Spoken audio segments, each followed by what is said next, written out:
Right, क्योंकि पहले के टाइम का खान पान, पहले के टाइम उतना मोटापा नहीं था, लेकिन आज के समय में बहुत ज्यादा है। यहाँ पे क्लियर लिखा है कि 18 वर्ष से ज्यादा उम्र के 50% से ज्यादा लोग अनफिट हो चुके हैं आज के समय में, जिसमें सबसे ज्यादा कौन आते हैं? फीमेल्स आती है, यानी कि मैक्सिमम 57% महिलाएं हैं और 42% पुरुष है। राइट। 1990 में देश में 3 करोड़ लोग मोटापे के शिकार थे। आप समझिए कि 1990 में मात्र कितने? 3 करोड़ लोग। राइट। लेकिन आज के समय में ये 3 करोड़ का आंकड़ा पार कर चुका है। कहां तक पहुंच चुका है? 2024 में यह आंकड़ा 35 करोड़ के पार पहुंचा। 1986 से 1987 में एक भारतीय वर्ष में औसत 6 लीटर तेल खाता था। यानी कि हम ऑयल का कंज्यूम करते थे, वो 6 लीटर तेल एक साल के अंदर। राइट। लेकिन 2024 2025 में एक भारतीय वर्ष में औसतन 20 लीटर तेल का सेवन कर रहा है। राइट। अब आप समझ सकते हैं, हम अनहेल्दी ऑयल का इस्तेमाल कर रहे हैं, बहुत ज्यादा कर रहे हैं, जिस वजह से प्रॉब्लम बढ़ती ही जा रही है। राइट। भयावह भविष्य है। वर्ल्ड ओबेसिटी फेडरेशन ने 183 देशों के लोगों के वजन का अध्ययन किया।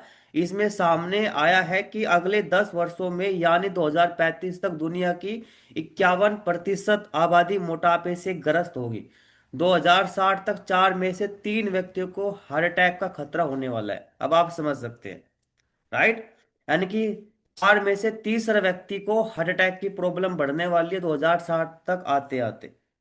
28 लाख मौतें पूरी दुनिया में हर साल। 28 लाख लोगों की मौत मोटापे से संबंधित बीमारी से होती है। राइट। जब मोटापा आता है तो डेफिनेटली हार्ट अटैक की प्रॉब्लम बढ़ेगी, हार्ट को ज्यादा काम करने की जरूरत पड़ेगी। राइट। जब मोटापा आएगा तो हार्ट को परेशानी होगी ब्लड को आगे पंप करने में। तभी बोला जाता है कि हमें ट्राई करें कि अपने वजन को आइडियल रखे। दो 2-4 किलो ऊपर नीचे वेट है वो चल जाता है, लेकिन अगर 15-15 किलो, 10-10 किलो, 15-15, 20-20 किलो वजन, 40-40 किलो वजन ज्यादा होगा हमारे वेट के हिसाब से, तो हम एक तो ज्यादा नहीं जीने वाले। राइट। उम्र से पहले ही हम भगवान जी के पास पहुंच जाएंगे। राइट। और हमें बीमारियां घेर के रखेगी। ठीक है। Obesity and over according to WHO, 200 crore, जो 200 करोड़ लोग हैं वर्ल्ड वाइड, वे ओवरवेट का शिकार है। राइट। और 60 करोड़ जो अडल्ट हैं वे ओबीज का शिकार है ग्लोबली, यानी कि जो ओवरवेट से भी ज्यादा है।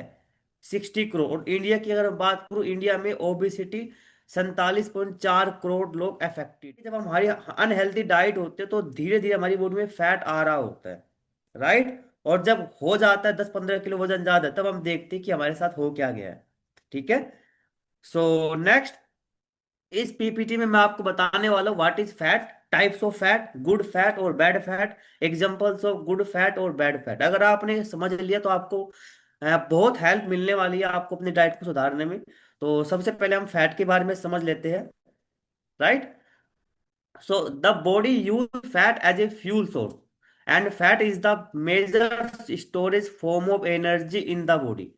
यानी कि जो हम सुबह से लेकर शाम तक कंज्यूम करते हैं उसमें से फैट जो है वो मेजर सोर्स है एनर्जी का। सबसे ज्यादा एनर्जी हमें फैट से मिलती है। और फैट एक तरीके से इन्वर्टर का काम भी करता है हमारे लिए। यानी कि अगर हमने कुछ खाना पीना नहीं खाया है तो फैट जो हमारी बॉडी में जमा है वहां से हमें एनर्जी मिल रही होती है बॉडी के अंदर। लेकिन हमारे बीच में तो नहीं बोलूंगा, कुछ लोग ऐसे होते हैं कि बॉडी के अंदर फैट जरूरत से ज्यादा इकट्ठा कर लेते हैं। राइट। उतना नहीं करना है। ठीक। राइट। तो fat also has many other important function in the body. Fat के और भी बहुत सारे फंक्शंस होते हैं जिससे कि हमारी बॉडी अच्छे से काम कर सके। लेकिन ध्यान रखना है कि हमें कितना फैट लेना। अगर हम मॉडरेट क्वांटिटी में लेते हैं तो कभी कोई प्रॉब्लम नहीं होने वाली। Right. Fat helps the body absorb some vitamin like vitamin A, D, E and K। यानी कि फैट हमारी बॉडी में कुछ विटामिन को एब्जॉर्ब करने में भी मदद करता है, जैसे कि ये विटामिन ए है, डी है, ई है, के है। राइट। इनको एब्जॉर्ब करने में हेल्प करता है। और एक बात आप समझ सकते हैं कि 1 ग्राम फैट में आपको 9 कैलोरी मिलती है। एक ग्राम प्रोटीन में आपको 4 कैलोरी मिलती है, और एक ग्राम कार्ब्स में आपको 4 कैलोरीज मिलती है। तो यहाँ पे देखा आपने, सबसे ज्यादा कैलोरीज हमें फैट से मिलती है। अब बात करते हैं टाइप्स ऑफ फैट। आप लोगों को समझ आ रहा है? पीपीटी शो हो रही है। सेकंड नंबर पे है अनसैचुरेटेड फैट, और थर्ड नंबर पे है trans fat. Right. Saturated fat समझ सकते हैं कि हमें चाहिए होता है बट बहुत ही कम क्वांटिटी में। राइट। यानी कि ऑलमोस्ट 10 से 15 ग्राम के आसपास, इससे ज्यादा नहीं। और जो अनसैचुरेटेड फैट है, ये हमारे लिए हेल्दी फैट होता है, हमारे हार्ट के लिए, लिवर के लिए, राइट, हमारे ऑर्गन के लिए हेल्दी फैट होता है। और जो ट्रांस फैट होता है, ये बड़ा ही खतरनाक होता है। और अगर मैं बताऊँ आपको, पिछले 10-12 सालों के अंदर ट्रांस फैट की मात्रा भारत के अंदर कई गुना बढ़ी है। राइट। एग्जाम्पल मैं आपको देना चाहूंगा, आपने कई बार देखा होगा कि मार्केट में अ, जो पूरी पूरी या समोसे जहां तल रहे होते, एक ही तेल को क्या पता कितनी बार वे यूज कर रहे होते हैं। राइट। पूरी या समोसे को तलने में, और वो फैट क्या तब्दील हो जाता है ट्रांस फैट में, जो हमारे आने वाले टाइम में प्रॉब्लम क्रिएट करते ही करता है। अब हम बात करते हैं सैचुरेटेड फैट में कौन कौन से फैट आते हैं। राइट। तो these fat are found in meat and other animal products such as butter and cheese. Right. यानी कि ये एनिमल, जो एनिमल प्रोडक्ट्स होते हैं, एनिमल मीट वगैरह, वहां से आपको सैचुरेटेड फैट मिलता है। राइट। और ये हमें मॉडरेट क्वांटिटी में चाहिए होता है। अगर मैं आपको और एग्जांपल दूं, आपका बटर है, घी है, क्रीम है, चीज है, होल मिल्क, राइट, यहाँ से भी आपको ट्रांस सैचुरेटेड फैट मिलता है।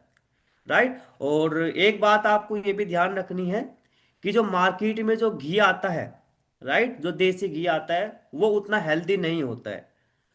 आप ट्राई कर सकते हो, तो देसी घी जो प्योर फॉर्म में आता है वो आपके लिए अच्छा है। अगर उसे आप लेते हो तो उससे आपके ऑर्गन और हेल्दी होते हैं। ठीक है ना? राइट। ऑर्गन और हेल्दी होते हैं, जो मार्केट में आता है उसकी मैं बात नहीं कर रहा हूँ। सो नेक्स्ट, अनसैचुरेटेड फैट, यानी कि ये वे वाले फैट होते हैं जो हमें प्लांट फूड से मिलते हैं। राइट। और unsaturated fat are found in salmon, avocado, olive and walnut, यानी कि जितने भी नट्स वगैरह होते हैं, अखरोट है, आलमंड्स है, राइट, काजू है। ओके, यहाँ से भी आपको अनसैचुरेटेड फैट मिलता है। अगर मैं आपको मस्टर्ड ऑयल की बात करूं, 1 स्कूप में, अगर 1 स्कूप 14 ग्राम की है, उसमें 12 ग्राम आपको मिलेगा अनसैचुरेटेड फैट। तो आप ट्राई करें, सरसों का तेल इस्तेमाल कर सकते हैं जिससे कि आपको ये वाला फैट मिले। राइट। इसके अलावा आप कोई अदर ऑयल इस्तेमाल ना करें, फिर आप ओलिव ऑयल का इस्तेमाल कर सकते हैं।